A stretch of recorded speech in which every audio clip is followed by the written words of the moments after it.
حضرت عائشہ خود گواہی دیتی ہیں سب سے زیادہ حضور حضرت فاطمہ سے پیار کرتے ہیں. چھوٹی عمر تھی تو جناب خدیجہ، ذرا انداز دیکھیے گا بیٹی کی محبت کا. حضرت خدیجہ فرماتی ہیں حضور جب گھر آتے نا تو دروازے پہ کھڑے ہو کے اونچی آواز میں فرماتے السلام علیکم. کہتے ہیں حضور نہ سلام لیتے، میں جواب دیتی اپنے گھر حضور آئے ہیں، پر نبی پاک دروازے پہ ہی کھڑے ہیں. فرماتی ہیں کھڑے رہتے حضور، میں پھر تھوڑا ہنستی اور پھر میں کہتی فاطمہ سنتی ہو؟ اماں جی سنتی ہوں. فرمایا تمہارے ابا آ گئے ہیں دروازے پہ. تو فرماتی ہیں جناب فاطمہ وہاں سے دوڑ کے آتی اور رسول کریم کا دروازہ کھولتی، پھر نبی پاک کو انگلی سے پکڑ کے اندر لاتی. فرماتی ہیں جب تک وہ جاتی نہیں اللہ کے رسول دروازے پہ کھڑے رہتے.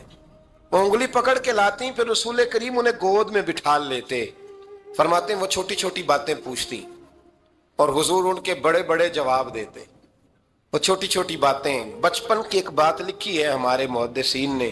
ایک دن چھوٹی عمر میں، بالکل چھوٹی عمر میں حضرت فاطمہ نے پوچھا یا رسول اللہ میں اپنے رب کو کب دیکھوں گی؟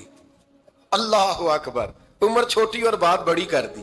میں کب دیکھوں گی؟ تو حضور نے فرمایا فاطمہ بڑی جلدی. رب کریم تمہیں جنت میں لے جائے گا اور ساری جنتی عورتوں کی سردار بنائے گا اور پھر میرا رب تجھے اپنا دیدار بھی کرائے گا. تو جناب فاطمہ تو زہرا رضی اللہ تعالیٰ عنہا چھوٹی چھوٹی باتیں کرتی ہیں. حضرت خدیجہ کہتی ہیں جب چلے جاتے نا حضور تو میں پھر بلاتی، میں کہتی ادھر آنا فاطمہ، کیا باتیں کر رہی تھی اپنے ابا سے؟ تو کہتی پھر وہ مجھے بتاتی بھی اور راضی بھی ہوتی. یہ سلسلہ آخر تک چلا. یہ حضرت فاطمہ سے راز کی باتیں کرنا حضور کا آخر تک چلا. بخاری مسلم میں حدیث، وہاں راوی حضرت خدیجہ ہے، یہاں راوی حضرت عائشہ صدیقہ ہے. جناب عائشہ صدیقہ کہتی ہیں حضور کے وصال ظاہری سے کچھ دن پہلے خود نبی کریم علیہ السلام نے حضرت فاطمہ الزہرا کو بلایا، اور جب وہ آئیں تو کہتی ہیں ان کو میں نے آتے دیکھا تو میں نے پھر حضور کو ان کے استقبال کے لیے کھڑے ہوتے بھی دیکھا. پھر حضور نے ان کا ماتھا چوما، جہاں بیٹھے تھے وہاں بٹھایا، پہلو میں بیٹھ گئے اور فرماتی ہیں پھر باپ بیٹی باتیں کرنے لگے. میں کوئی چیز بنا رہی تھی تو جناب عائشہ کہتی ہے میں نے دیکھا کہ حضور نے ان کے کان میں کوئی بات کہی تو جناب فاطمہ رونے لگ گئی. پھر حضور نے کان میں کچھ کہا تو وہ مسکرانے لگی. کہتی ہیں حضور وہ بات کر کے تشریف لے گئے، فاطمہ بھی بیٹھی تھی، میں آئی، میں نے آ کے کہا کہ فاطمہ بتاؤ نبی کریم علیہ الصلوۃ والسلام نے آپ سے کیا کہا؟ کبھی ہنستی تھی کبھی روتی تھی. تو فرمایا حضور نے منع کیا ہے، یہ میرا اور میرے نبی کا راز ہے، میں حضور کی حیات ظاہرہ میں یہ بات کسی کو بتا نہیں سکتی. فرماتی ہیں کہ فاطمہ سے تو میں نے پوچھ لیا پر حضور سے پوچھنے کی تو جرت ہی نہیں تھی نا، لیکن وہ راز کی بات تھی. کچھ دن گزرے تو حضور بیمار ہو گئے، پھر کچھ دن گزرے تو حضور کا وصال ہو گیا.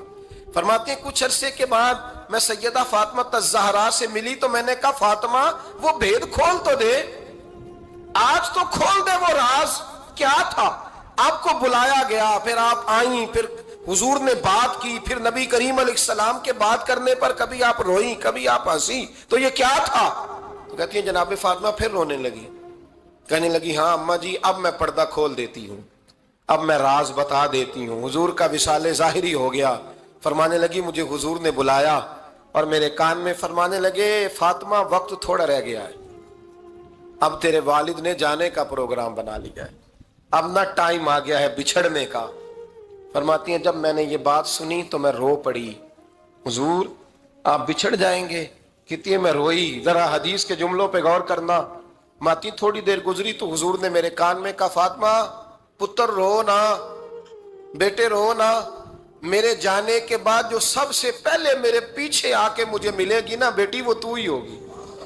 اللہ کرے میں سمجھا سکوں آپ کو بات.